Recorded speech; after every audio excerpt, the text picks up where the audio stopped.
Now with this dessert, we're going to actually start with those caramelised pecans, and to do that we start by making a caramel. Now caramel is actually just cooked sugar, so it is one of the cheapest flavours to try and get into a dessert. Technically, I could put this sugar into this pan, put it over heat, and if I watch it and stir it and mix it at the right time, I will end up with caramel. You don't need anything else. It'll be like a toffee style of caramel. However, the problem is that for most people, myself included, it can be tricky to make that call at exactly the right time and to keep it moving. So what we do is we put the sugar in the pan and then we add just enough water to make it look a bit like wet sand. So as you can see, really accurate again, just chuck it in. It should look a little bit like wet sand. What that water does is it just slows the process down.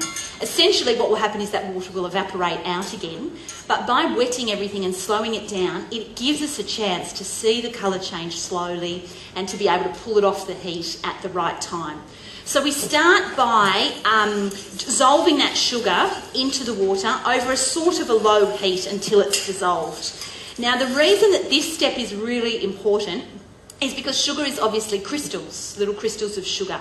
If we don't dissolve them properly, we end up with a bit of a problem because crystals like crystals and they clump together. And if you've ever tried to make caramel where you've ended up with a big crystally mess, yes. the reason is probably because you haven't fully dissolved your sugar. Yes. And also sometimes, that's your problem, yeah. Good, great, Kate. Absolutely, and if you've put a spoon or something back in at a critical moment that's got crystals on it.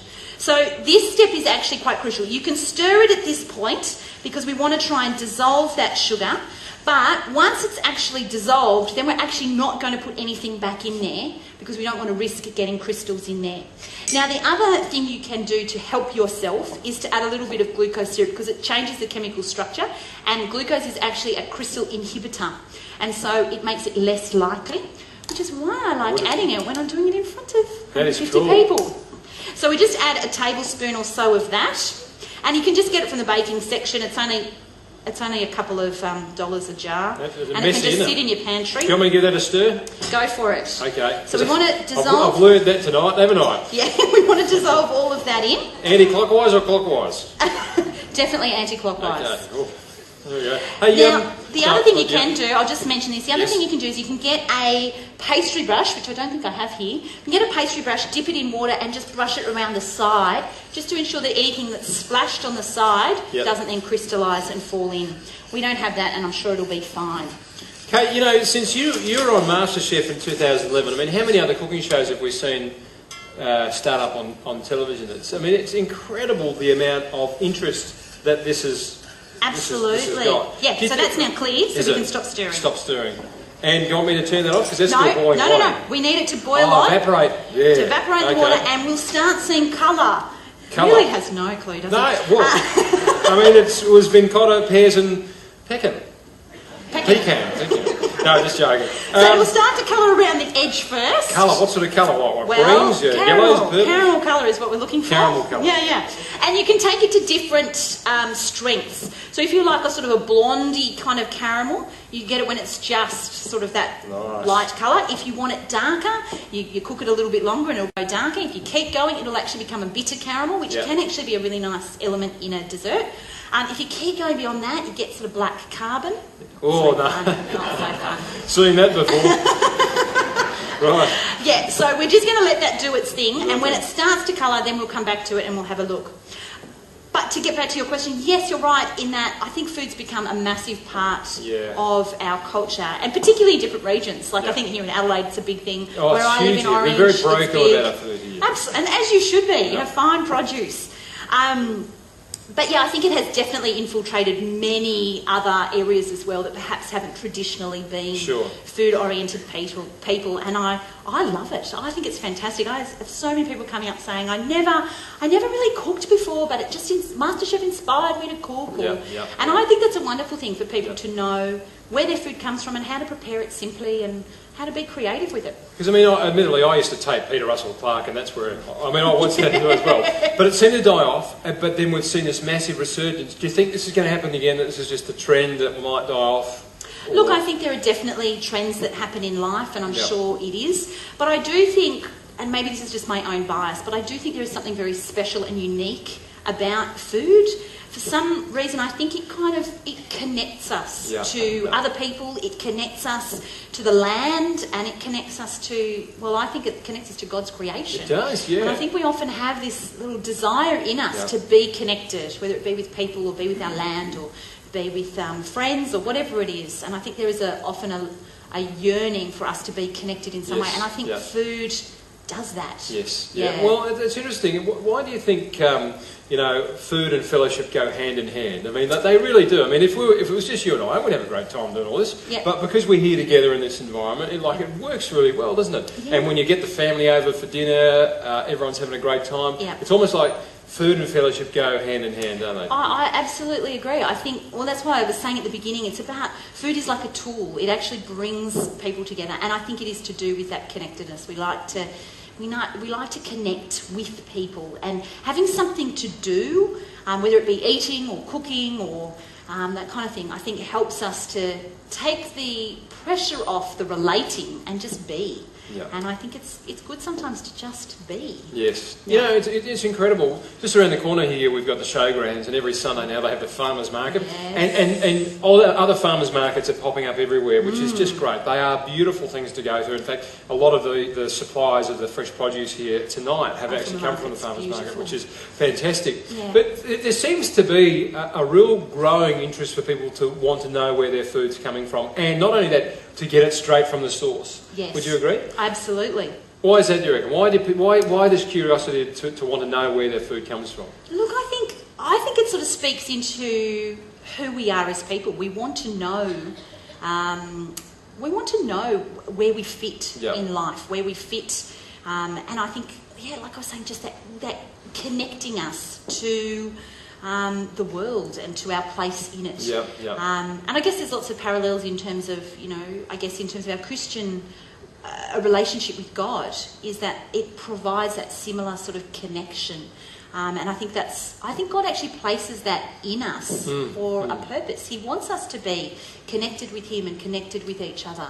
And I think He gives that to us as a beautiful gift. And I think there is something in each of us that wants that connection. We may not necessarily know where to find it or know where to look for it, but I actually think it's a God-given desire in us to want to be connected and grounded and part of the world. It's funny, I was joking about the weather before, but that's essentially why I love doing the weather too, because you're actually reporting on God's handiwork with creation, and it goes horribly wrong at times with natural disasters, and that's the horrible thing. But as far as, you're not talking about politics or crime or anything like that, you're talking about everything that affects us in so many different ways, and whether it's in the same way as food. But anyway, I just wish I could get the weather right, but that's another story. So MasterChef. Can I just point out this for a second? So this is actually starting to colour, so it goes a yellowy sort of colour. Can you see that? Yeah, look at that. It looks slightly more golden up there than probably what it is in the pan, so we'll take that a bit further. And at this point, rather than putting something in to stir, this is where we're actually just going to keep swirling it until we get a nice, even, rich colour.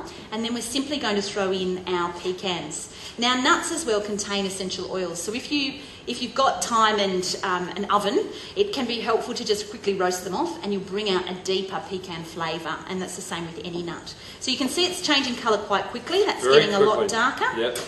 We're nearly there. We can actually take it off the heat at this point because there's still quite a lot of heat in there, and it will continue to colour. So we'll put those pecans in. I've probably got more caramel than what I need, so I'll just... You can never have enough too much caramel. Now, the beautiful thing with this particular thing is you can actually then... Put it all right there, that's all right. Don't dip your finger in. That would be hot. My sister did that once. She said, I just wanted to taste it. Burning sugar.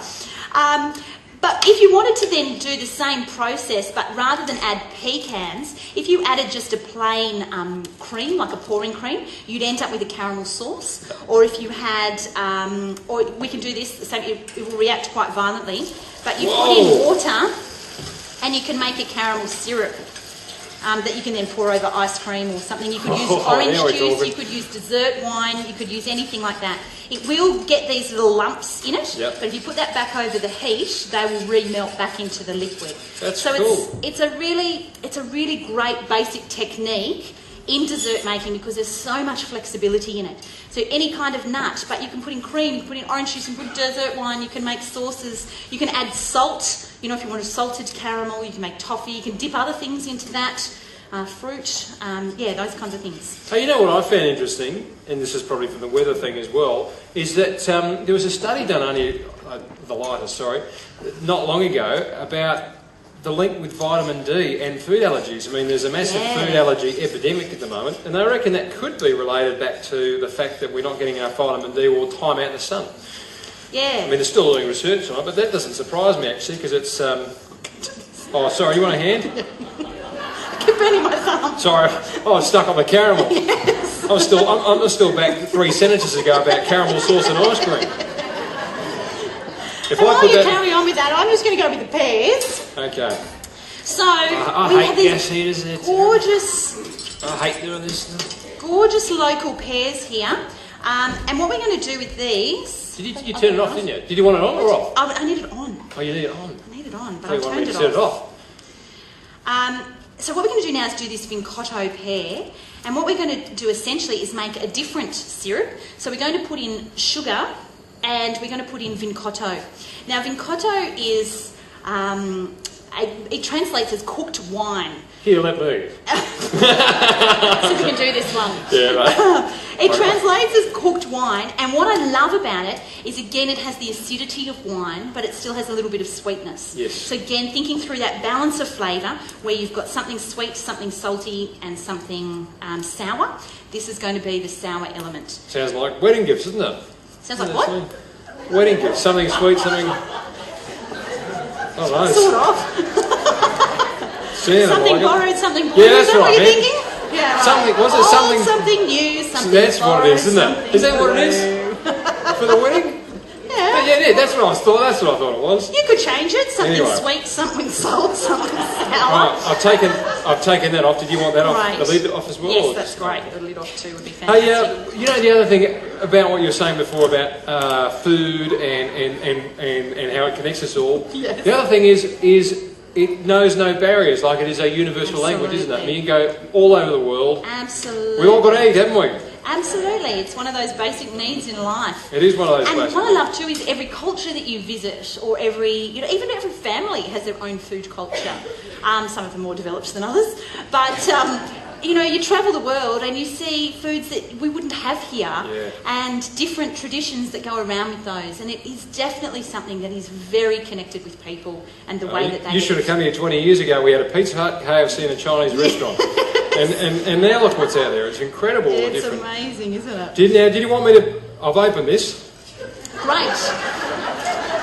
Thank you. I'm happy to do whatever you want me to do. I just wasn't So sure. what we're going to do is put the sugar in there and put some water and some vincotto, and we're going to create a vincotto syrup.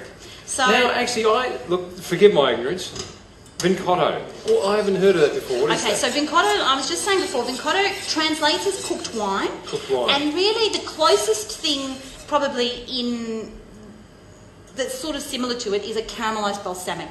Yeah, okay. Now they're not identical, but it has that sort of sweet with a slightly sour taste. So here what we're doing is we're making a syrup, so we want a little bit more water than what we did with the caramel. Are you still needing the caramel, by the way, or is it... No, it's probably... We might put that aside for later. So we've got about half a cup of vincotto, half a cup of sugar, and enough water to make it into a syrup. We're going to bring that up to a simmer, and then we're going to add our pears. Now when I cut the pears, just peel them. I cut that little middle part out because it's just not lovely having a core in the middle. Nobody eats the core anyway. And then if we make some little slices into it, then we end up with a beautiful half pear to be able to fan. Now I've also done this in ways where use a melon baller and make little balls of pear. So you can do the pear however you like, but for me that's just a beautiful way just to think through presentation. And I guess that was something I learnt a lot on MasterChef too, was thinking about how I put the food on the plate, not just what I put on the plate. Yeah, now, after winning MasterChef, the deal is you get to put a recipe book together, didn't you? This is correct. So you then, and not only that, you had to do it pretty quickly too. It's like, okay, we need a recipe book from your right now. Yeah. Tell us about that, The Sweet Life. That's now been out since 2012, so last year, a couple of years now. Yeah, okay. yeah, absolutely. So tell us about that, how that came about. So when I was kind of in that last stages of MasterChef, I started to think, okay, so if I did win this thing, I've got to put out a cookbook, what would I do? And initially I was thinking more of a family-style cookbook, but I had quite a few people say to me, please tell me you do sweets. I thought, sweets? Okay, maybe, I'll give it some thought. And during the process of the finale, Michael and I had to be kept separate from each other and separate from everybody else. So they put us in cars for hours on end. Anyway, so there was one of these times... Yeah, I think we were allowed air. There were times when I would sit in the car and either work on recipes or just, listen to my iPod, whatever it was. But at this one particular time, I thought, okay, if I was going to write a dessert cookbook, what would I put in it? And I just went with whatever was in my head. And over the course of MasterChef, you're dreaming up different dishes all the time because you want to keep that creative energy going, and some of them you end up using on the show and some of them you don't. So I had a lot going on in my head about what I could or couldn't use. And I sat down and I had about 15 minutes and I wrote down 64 recipe ideas and suddenly went, I think there might be a dessert cookbook of that. So when I then got home and realised I had to do this cookbook, it was great because that was a little starting point for me. Yep. And what I realised as well from my conversations with people is you've got some people who just love baking, love desserts, and really throw themselves into it. And you've got others who are a little bit terrified of desserts and think, oh, they never work for me, I can't make it work. Oh, sorry, I should have kept an eye on it. That's all good. I'm just trying to turn it down without turning it off. Yeah. Oh. Yeah, anyway, that's right. So... I'm not really a doofus in the kitchen, I tell you. I do like it. Anyway... I can cook cereal. Yeah. Toast. Pretty good toast. Don't I swear, I love it. My muesli and my yogurt in the morning. Yeah, nice. Look at that. Took me 10 minutes. That's coming along. That is coming along perfectly, by the way. Thank you. Thanks for encouragement.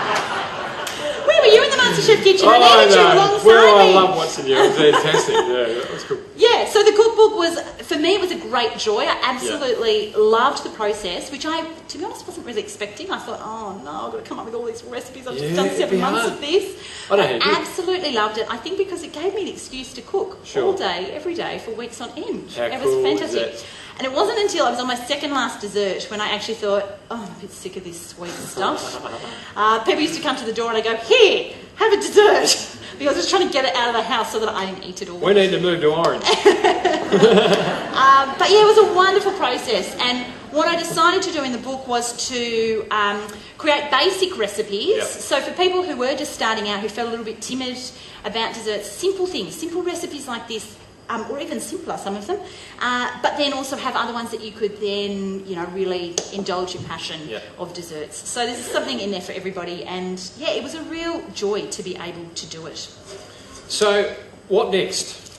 Yeah. No, I'm not talking about what's coming up next tonight. I'm talking about for you, for me, for MasterChef. It's now been 2 years. Yeah, I really thought things would have died off a lot more than what they have by now. So I still get lots of requests to do all sorts of things. It's very difficult when I get one of those forms and it says, "What's your occupation?"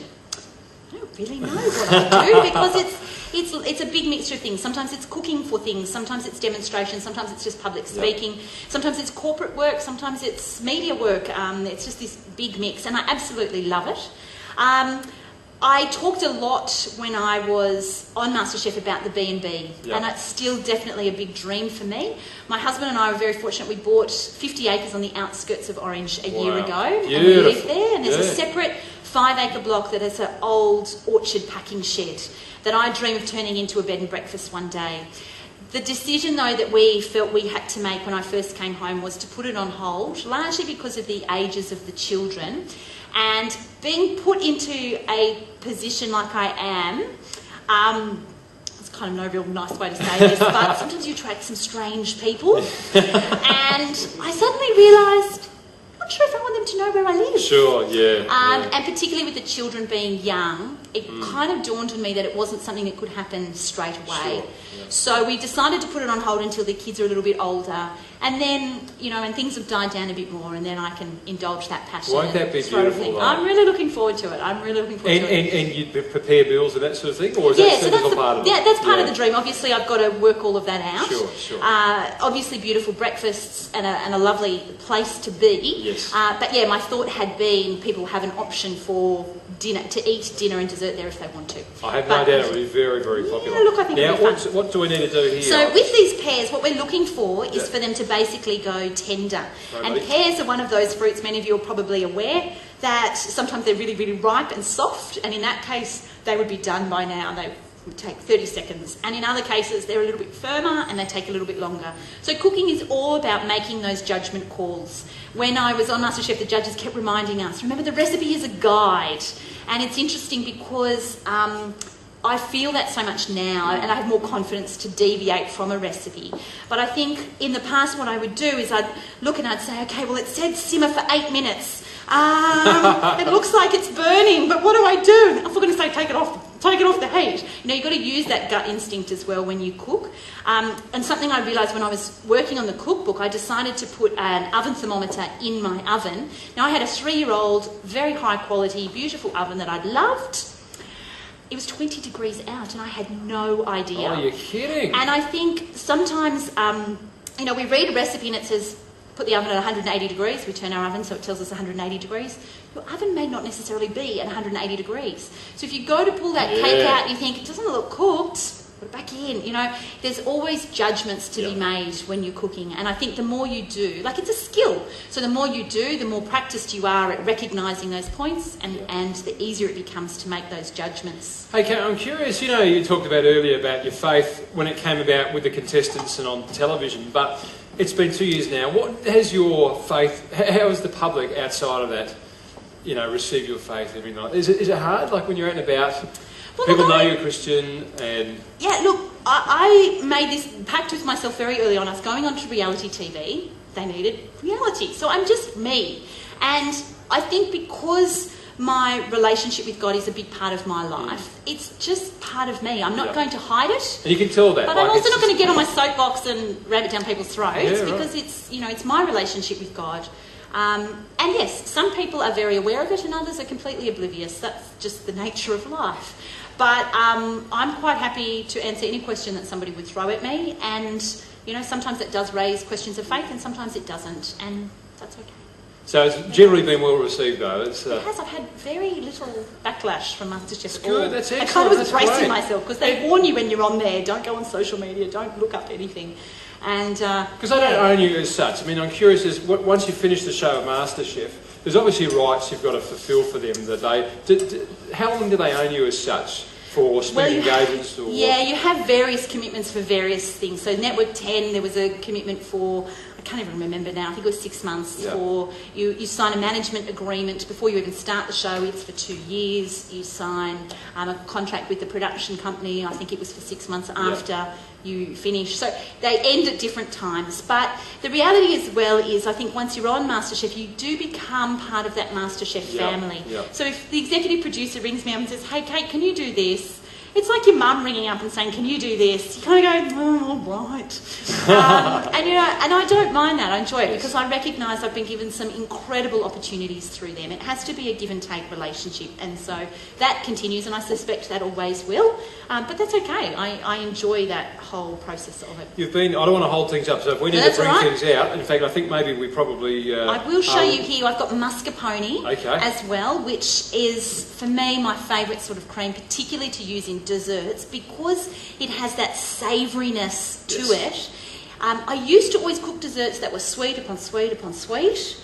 I used to think savoury desserts meant salty, sweet desserts meant sweet. Whereas I think one of the biggest things I've learned from MasterChef is actually balancing out all of those. And mascarpone adds that slightly savoury component and tones down the sweetness of other things that are going on.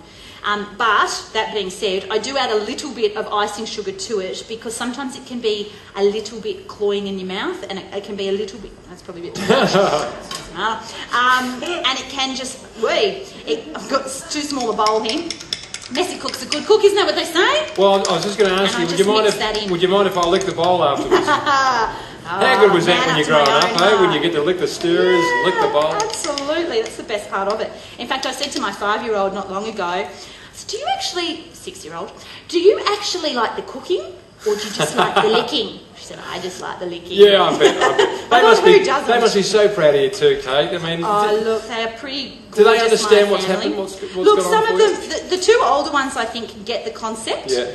I'll just say here, I'm pulling the pans out slightly before they're done, again, because the retained heat will continue to cook them. We'll continue to cook them. The kids are incredible. But you know what happened about 6 months ago? We're driving along in the car. 6-year-old says to me, she was 5 then, says to me, Mum, who won your season of MasterChef? Oh, no! And the other 2 went, no. What? Really? Oh, wow. And you know what? Part of me just went, yes. She has no clue about what happened in that time. And I told the executive producer when I saw her recently, because she was really the one that championed our rights to... So I used to have regular visits from them and Skype calls and that kind of thing. And she really worked hard to make sure that happened for the kids' sake. And she just said to me, you're kidding me. We worked so hard to try and protect that child. She doesn't even remember. But part of me is quite glad. And look, there have been so many wonderful things that have come from the experience for the kids. Yep. I think they've learnt resilience. They know that when I go away, I'm coming back.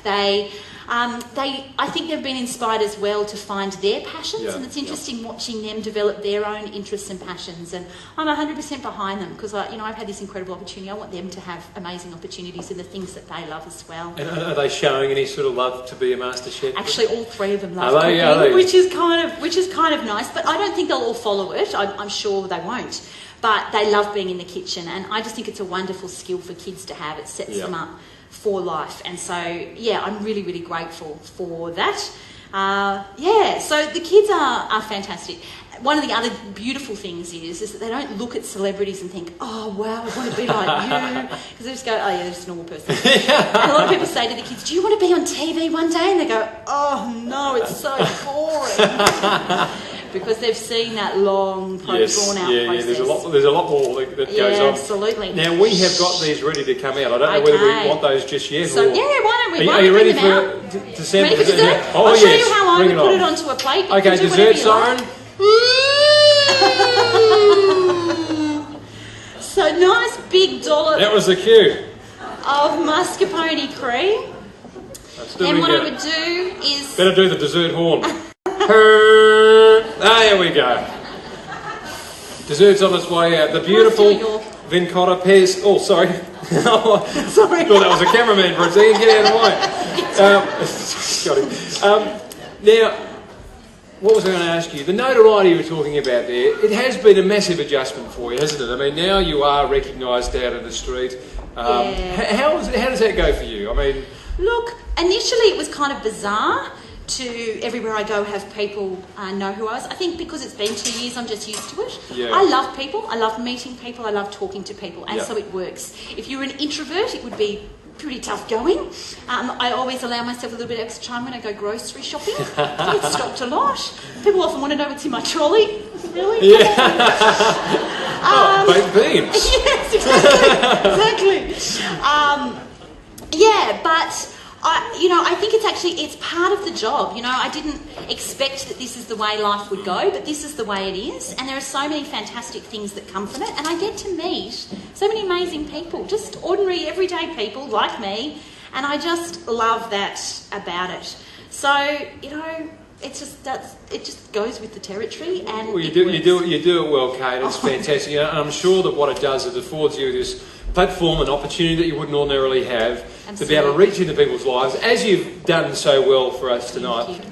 Another idea you can do as well is chop up the pecans finely and stir them through the cream. They can be nice. When I talked a little bit about texture on a dish, one thing I learnt about texture is contrast actually makes each part taste even more of its characteristics. So what I mean by that is if you put something creamy and something crunchy together, as I've done here, the crunchy makes the creamy even creamier and the creamy makes the crunchy even crunchier. And our palate is stimulated by contrast, which is where that idea of balancing flavour, sweet, sour, salt, and putting contrasting textures together. So whenever I create a new dish, I try and think of how can we most stimulate what's going on in our mouth, because, you know... Okay, that is fantastic. That is absolutely... You enjoying it, folks? Everyone got some? Beautiful. Excellent. Well, look, I tell you what, I found tonight really inspirational listening to your story, Kate, from growing up and we're living now in Orange with your husband Luke and the kids as well. Yep. How MasterChef started for you. I think you're a wonderful, humble person. And no, it's fantastic. Just a normal person, and I get on my little soapbox about that. No, you are, but you are truly an inspiration, and you're a great ambassador for Christ, and indeed Australia, and indeed the food industries. And it's been wonderful having you here tonight, just to provide some insight and share a little bit more about the life of Kate Bracks. And I know that I, for one, will be watching your progress in the future with a lot of interest. Well, ladies and gentlemen, would you please join me in congratulating and thank you.